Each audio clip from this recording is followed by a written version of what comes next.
Good morning, good afternoon, good evening. Today is Tuesday, it's the Hooded Man speaking to you, and what we have to eat for today is yet another balanced tuna sandwich, because we have a few more things worth talking about when it comes to balance tuning. We took a break for a couple of days, we talked about a few other things that didn't have to do with changes to the specs and the classes, but we have a few more things worth pointing out for today. Also, in particular, because they are going to be touching some specs which I think have been left alone a little bit too much. They haven't really gotten many changes recently, like Marksmanship Hunter, like Arcane Mage, even the issues around Elemental Shaman. So it's interesting to go over the list of changes we have for today. Let's start with the only thing that was missing from the update of the Giga buffs to Guardian Druid, which was their talent after the wildfire. You know, this hilarious talent used to only have a 100% attack power, which was then buffed to 150, and now Blizzard just said, you know what, whatever, let's just buff this to 600% of the attack power for the Guardian Druid.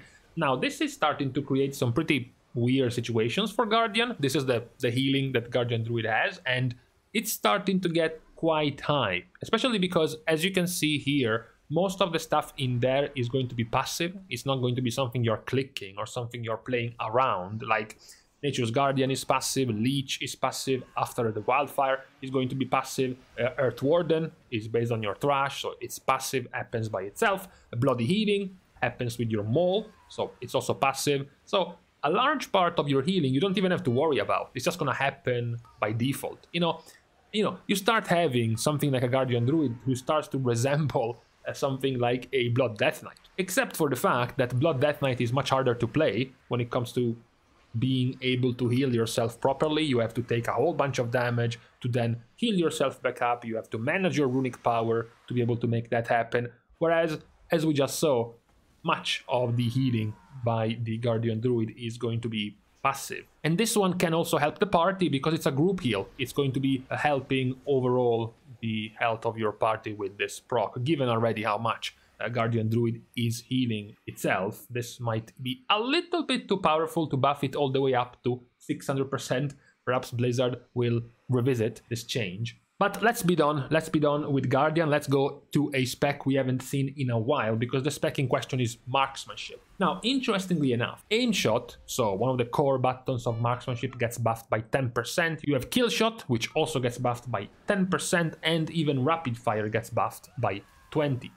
Now, Rapid Fire and Aim Shot in particular are some pretty core abilities of Hunter, right? Both of them together can do upwards of 40% of your damage, even more if you are more on a single target fight. Marksmanship, which is not doing too well. The majority of Hunters right now in the beta are putting their stocks in Beast Mastery, at the very least when it comes to the ranged part of Hunter. Not nearly as much hope there is right now for Marksmanship. So definitely Marksmanship, by looking just at the situation from the beta, was in need of a buff for the moment. So that's a good change. Further good changes happen for Arcane. So it starts to be a little bit weird because we are on our third spec and so far we have only gotten buffs. That's kind of weird, to be fair, but Arcane as well does get a whole bunch of buffs, because Arcane Blast gets buffed by 5%, Arcane Barrage gets buffed by 10%, Arcane Missiles gets buffed by 5%, Arcane Orb gets buffed by 10%, and Arcane Explosion gets buffed by 10%. Now, as I finish listing all of these abilities, I just realize how terribly boring the name of the abilities of Arcane Mages are. They are literally all just named Arcane something. That is so lazy. That being said, the buffs to Arcane are also something that was warranted and something that was needed. Just like Marksmanship in the beta so far, not many mages are playing Arcane. As a matter of fact, there are more mages believing right now in Frost, even more than Fire at the moment. So Arcane was not doing too well in Mythic Plus, in AoE situations. It was doing better in Earth Encounters, so you have at least that as an Arcane Mage player. But all of these buffs, as you can see generally from the Arcane Mage damage profile, all of these buffs are going to be hitting basically all of your abilities. Arcane Blast, Arcane Barrage, and Arcane Missiles, you use them all the time. Arcane Explosion, maybe in AoE. So basically the only extra damage that isn't getting buffed is Touch of the Magi. But Touch of the Magi is storing a portion of the damage you are doing on the target. So effectively, by buffing all your other damage, you are also buffing Touch of the Magi as well. So another understandable set of buffs given to Arcane, even though we just had a video talking about how difficult it is to come out with tier lists, with meta predictions and possible flavor of the month specs coming into Dragonflight, because it's too hard right now, because the simulations aren't there, because the data is too volatile, blah blah blah. We can still see a few things, right? We can still see that Marksmanship is played much less than Beast Mastery, that the numbers from the Mythic Plus or the beta testing for the bosses are not that good for Marksmanship, same for Arcane, not being that good. So we can gauge that they were a little bit on the weak side and now they're getting buffed in return. We don't know their exact position, we don't know their exact ranking, we don't know how weak they are or how strong they were, but they were on the side of the specs which might have needed a buff. Okay, that's what we can say for the moment for both Marksmanship and Arcane. Not so sure we can say this about Prot Warrior. We kind of do already know Prot Warrior is very, very strong. And now we continue with the trend of the video with buffs. Okay, fine, don't get too weirded out. The buff to Protection Warrior is very, very minor. It's a buff to the damage of Execute. It's a 15% damage buff to Execute's damage. Protection just got nerfed by 10% in their damage to Revenge and in their damage to Thunderclap. So their AoE damage of Protection was nerfed, and now they get a buff to their Execute single target damage, which is whatever, it's not really gonna impact too much. So besides Protection Warrior, we move and we continue in this seemingly bizarro world where we have a balance tuning phase with just buffs, because the next spec to be buffed is Assassination Rogue. Now, this is something I will point out once I'm done listing what positive changes Assassination received. Fan of Knives was buffed by 20%, you had Garrote, importantly, very importantly, buffed by 10% in damage, Kingsbane was buffed by 5% in damage, and the talent to support your Garrote damage was also buffed by 5% more damage to your Garrote, finishing with what is definitely the biggest of the buffs, likely for today, and perhaps even of all of the specs, it's the buff to Zoldyck Recipe. Previously, this was giving you at rank 3, you needed all 3 ranks to get to Kingsbane. At rank 3, you were getting 30% more damage to your poisons and bleeds on targets below 30% HP. This is now buffed from 30% damage to 45% more damage, and from below 30% HP to below 35% HP. So it's a significant Execute damage buff to Assassination. This is exactly why Blizzard nerfed Assassination a few weeks ago by 34% in all of their damage. They took the aura modifier attached to Assassination and reduced all of the damage coming out of the spec by 34%. Because after that, they continued wave after wave, talent after ability after talent, to constantly buff Assassination and try to bring up each spec or each talent in power individually. So now we are getting towards the end, I guess, since the expansion is quite close, of this list of buffs, and Assassination is increasingly getting more powerful with these buffs. Surprisingly, Assassination is actually seemingly better at the moment in Mythic Plus than they are in the Raid. They're not terrible in the Raid, but they are definitely no longer taking a part of that niche of Outlaw is for AoE damage and Assassination is for single target damage that they had for a long, long time.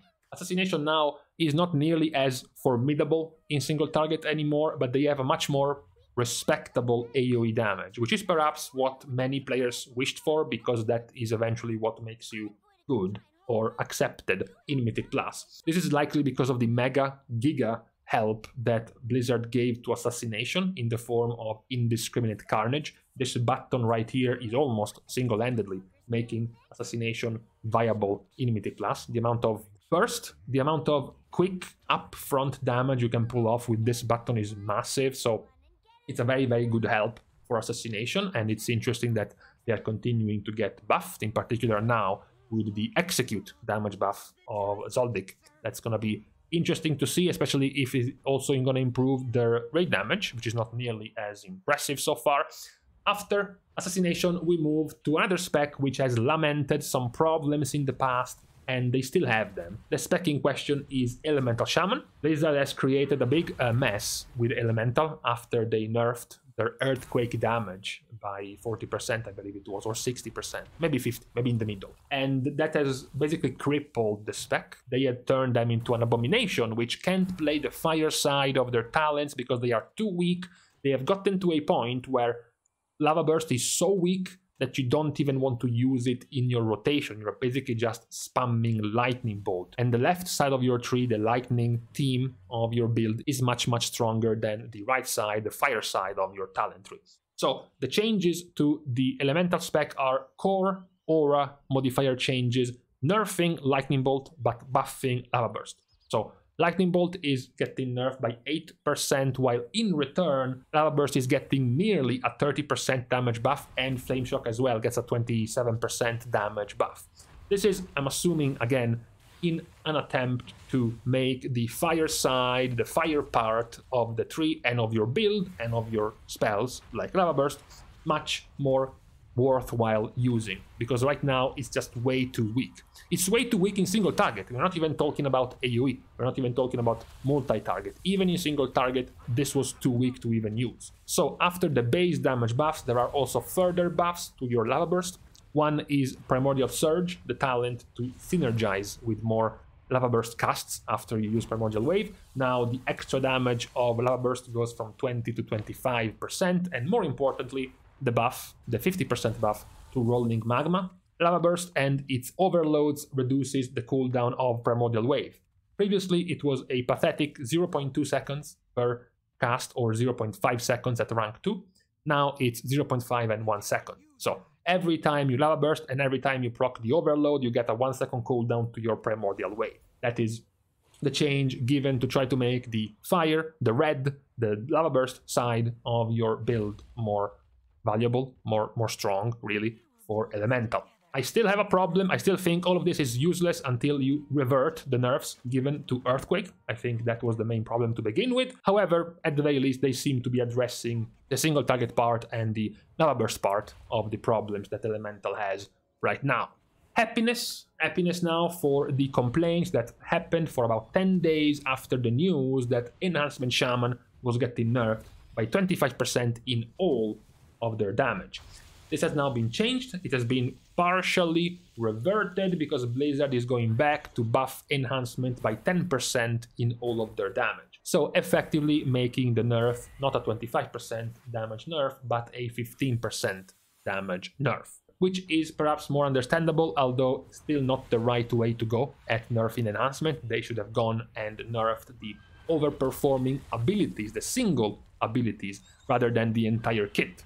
Abilities like Doom Winds, abilities like Elemental Blast for Enhancement were too strong. It's not that you needed to go and nerf by 25% abilities like Flame Shock, abilities like Frost Shock, abilities like Lightning Bolt. These were not really dangerous or overtuned for Enhancement Shaman. So still better than before, but I still don't like the type of nerf that Enhancement has received. So what we finish with for today is a combo breaker, because we have gone from first spec to last spec with nothing but buffs. Every spec was getting buffed. We have gotten either straight up buffs or even reverts of the previous nerfs, like for what's happening to Enhancement. So it was only good to finish the video for today with a nerf. And the nerf goes to Warlock. And the nerf to Warlock is to Dark Pact. Dark Pact has been one of the outliers for incredibly powerful defensive abilities. So, it gets nerfed. First of all, the max HP given by Dark Pact is no longer 250% of your sacrificed health, but just 200%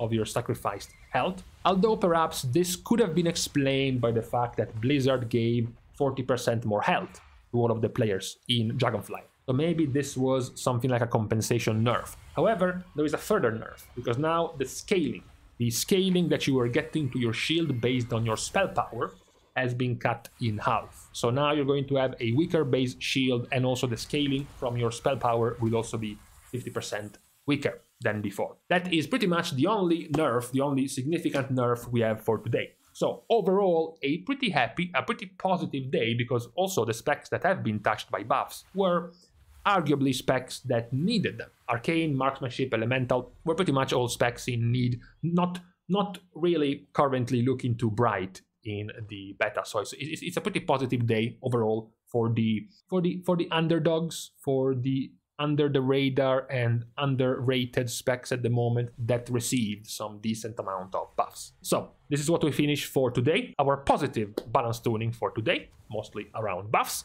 I'm gonna start to leave you all by thanking all of my patrons, of course, for the support, for the contribution you give to myself and this channel, allowing it to grow every day. You can also support still in other ways, which don't include having to spend gold, like supporting by liking and commenting down below on this video, as well as subscribing to the channel itself. Also, lastly, for more social interactions and general simping, you can follow me on Twitter, as well as subscribing to my Patreon, which will also give you access to my Discord server as well. Now, with this out of the way, I'm going to leave you for this Tuesday, right before the reset, the second to last reset before release of Dragonflight. Thank you guys again for watching. See you guys soon, and in the meantime, honestly, November had a good start. It was actually pretty cold. It was like a 7.5 out of 10. It was going quite fine, but it's been a week now where this isn't it, man.